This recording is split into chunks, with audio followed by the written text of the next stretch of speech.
Indonesia kaya akan adat dan budaya. Salah satunya adalah pernikahan. Misalnya saja di Pulau Jawa, Midodareni menjadi salah satu tahapan menuju pernikahan di Jawa Tengah. Midodareni adalah rangkaian upacara adat Jawa sebelum melaksanakan pernikahan.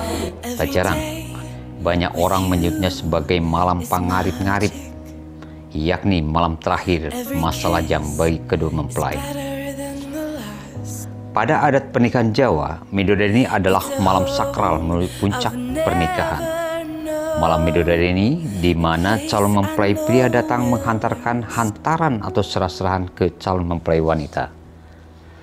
Dalam proses acara ini, kedua keluarga besar dari pasangan calon mempelai berkenalan secara lebih intim. Namun, pengantin pria pada proses ini dilarang melihat calon pengantin wanita.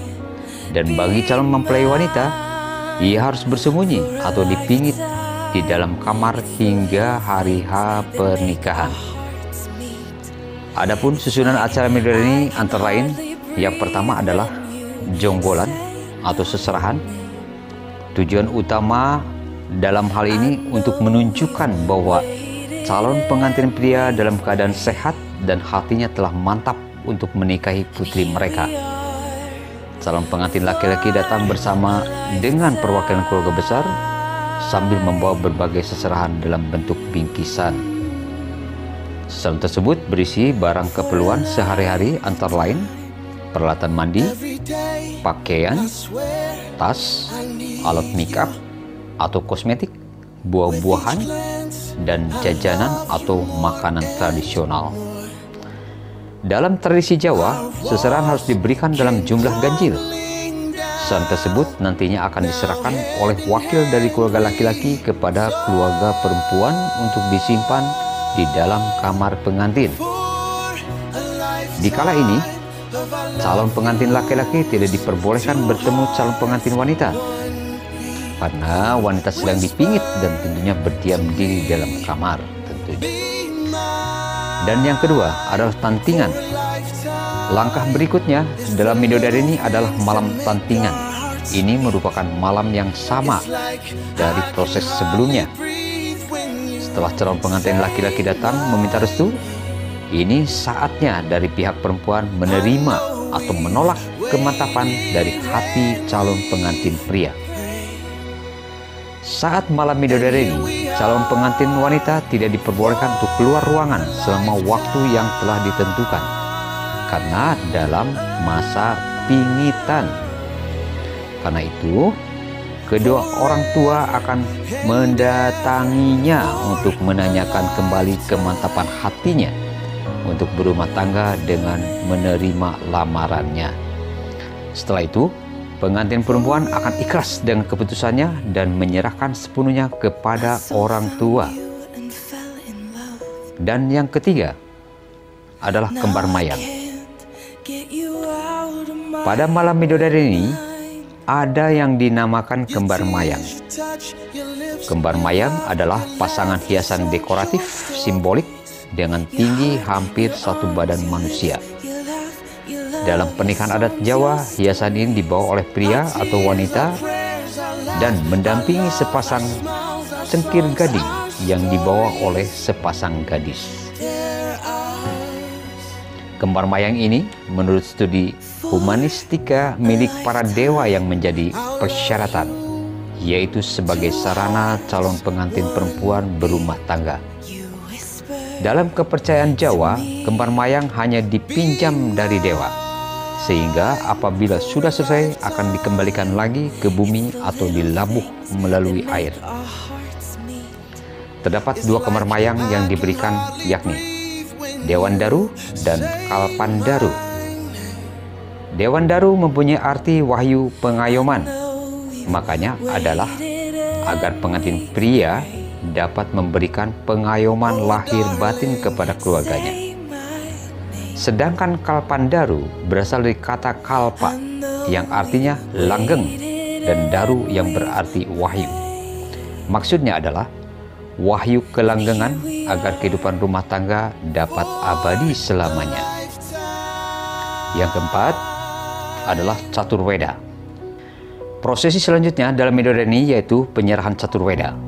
Ini merupakan nasihat atau wejangan yang disampaikan oleh ayahanda dari calon pengantin perempuan kepada calon pengantin laki-laki. Adapun isi dari wejangan yang diberikan yaitu adalah hangayomi, yaitu pengantin pria dinasihati untuk mengayomi dan melindungi istri dengan sepenuh hati. Sama halnya ketika orang tua melindungi anaknya tanpa pamrih. Yang kedua, hangayani, yaitu nasihat kepada pengantin pria untuk mencukupi segala kebutuhan istri. Tidak bisa dipungkiri bahwa rumah tangga dapat kekal karena kepala keluarga bisa mensejahterakan istri. Yang berikutnya, hangayemi, hanya kenyamananlah yang dapat membuat pasangan memiliki rasa cinta yang tiada habisnya.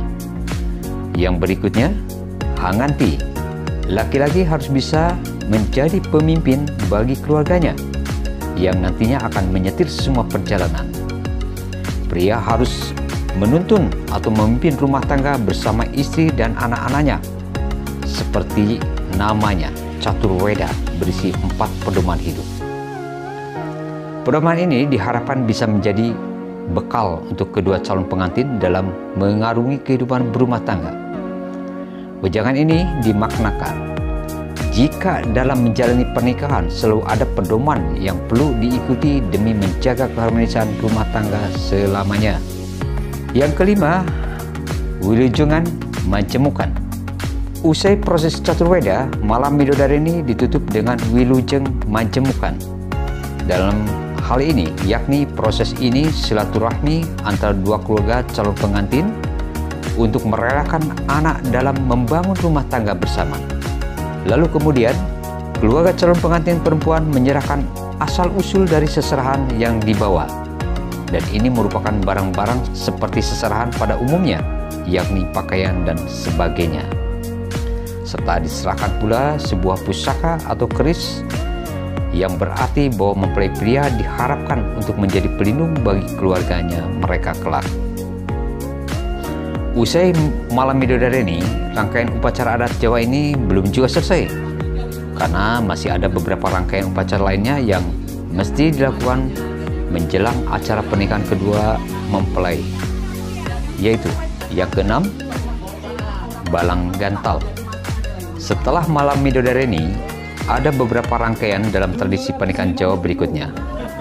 Ngindak atau nginjak endok, ada prosesi kedua pengantin saling melempar sirih. Dinamakan gantal karena ia dibuat dengan daun-daun sirih, yang diisi dengan bunga pisang, kapur sirih, gambir, tembakau hitam. Proses ini dilangsungkan dengan cara pengantin berdiri di arah berlawanan dan saling melempar gantal. Dan ritual ini melambangkan kedua mempelai saling melempar kasih sayang. Yang ketujuh, nginjak endok. Nginjak endok atau nginjak endok merupakan rangkaian tradisi pernikahan Jawa berikutnya. Dalam bahasa Indonesia mempunyai arti injak telur. Dalam proses setelah Midodaren ini, kedua pengantin akan menginjak telur untuk satu tujuan tertentu. Proses ini memiliki arti pengharapan kedua pasangan baru untuk mendapatkan keturunan yang merupakan tanda cinta kasih. Selain itu, ini juga dilambangkan sebagai kesetiaan istri kepada suaminya. Lalu yang kedelapan, sindur. Setelah prosesi injak telur selesai, pengantin akan melanjutkan dengan prosesi sindur. Pada prosesi ini, kain sindur akan dibentangkan kepada pengantin oleh ibu dan bersama-sama dituntun sang ayah berjalan menuju pelaminan. Tujuan pelaksanaan sindur adalah pengharapan agar pengantin baru ini siap menghadapi segala kesulitan dan rintangan dalam kehidupan ke depan.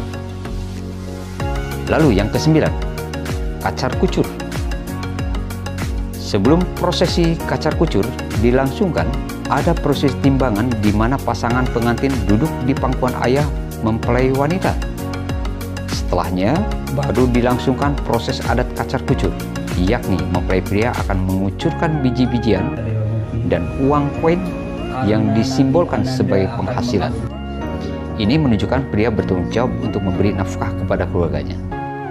Dan yang terakhir, yang ke-10, dulangan atau suap-suapan. Proses suap-suapan atau dulang-dulangan juga ada prosesi pernikahan adat Jawa. Dulangan ini mengandung arti kiasan jika pasangan pria dan wanita mengharapkan selalu rukun dan pengertian. Dengan ini, segala harapan orang tua serta keluarga adalah yang baik untuk pasangan pengantin tersebut. Nah, itu tadi pengertian hingga susunan acara modern ini. Bagi yang sudah menjalani pernikahan dengan menyerahkan dalam adat Jawa, pasti sudah tidak asing lagi dengan upacara sakral ini. Ternyata setiap prosesi dalam malam modern ini juga memiliki makna yang mendalam. Malam tersebut juga menjadi malam terakhir kedua calon mempelai menjalani masa lajang. Wallahu a'lam bishawab.